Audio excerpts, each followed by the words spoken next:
What's going on, guys? I am Michael Anthony, and thank you for checking out my article in this month's Shutter magazine. Guys, August is always my favorite year for Shutter magazine. I have been writing for this magazine and making these videos for the last 5 years, and the lighting edition is always near and dear to my heart.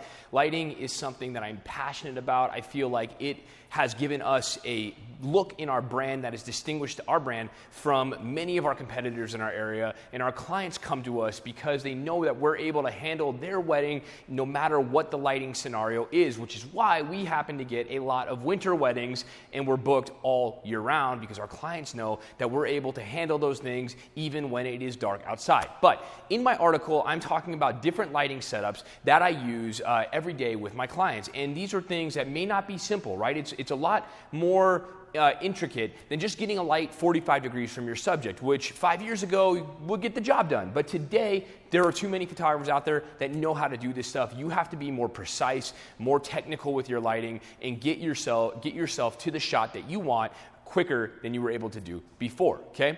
Now, in this video, I'm just gonna break down one of the things that I get asked often, okay? And I'm gonna go over it in a little bit more detail because I feel like this subject tends to get a lot of questions every time I teach about lighting, right? And that's, how do you choose the modifier that you guys are gonna be working with on a given shoot, or on a given shot, should I say, okay?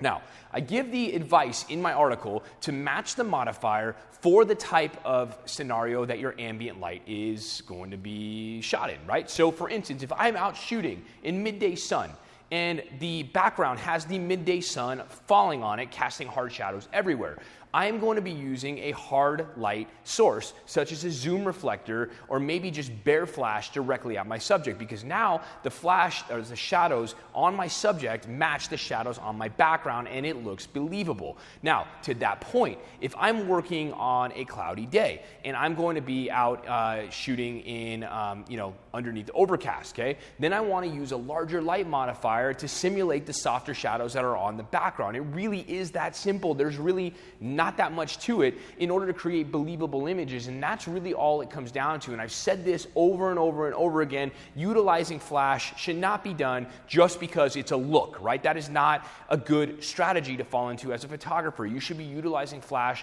to illuminate your subject, to draw the viewer's attention where it needs to go in an image, and to make sure that your clients are standing out, becoming the brightest part, or at least as bright as the brightest part of the background. But making sure that you guys are lighting your subject and getting your exposure is not good enough, because remember what I said at the beginning of this video, we have to pay attention to the intricacies of light now, which means shape, fall off, right?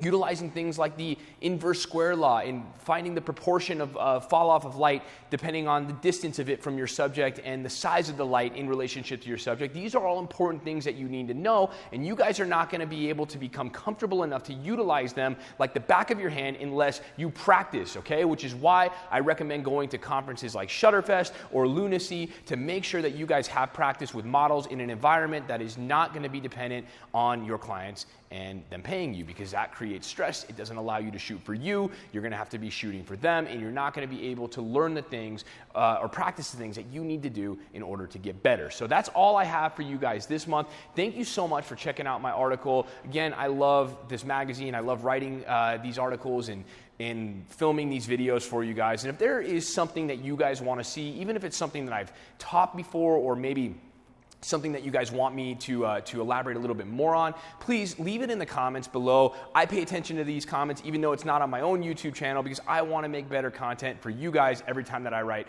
for this magazine. So thank you guys so much. We will catch you later. Catch you next month.